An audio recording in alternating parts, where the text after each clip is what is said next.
ฟ้าเหลื่อมโอ้โหฟ้าเหลื่อมพี่น้องฟ้าเหลื่อมเอื่อยไปตกแถว101ผมว่าฝนนี่ก็เลยสิ้นค่ายยังเนาะตกซ้ำเงียวจักจันฟ้าเหลื่อมคงสิบ่เปียงปังดูติเนาะ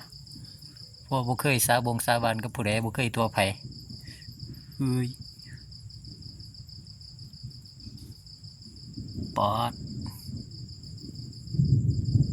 ฟังเสียง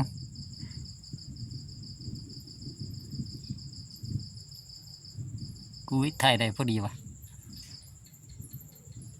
ไปทางบัวขาวทาง101ไปทางพุ่นน่ะ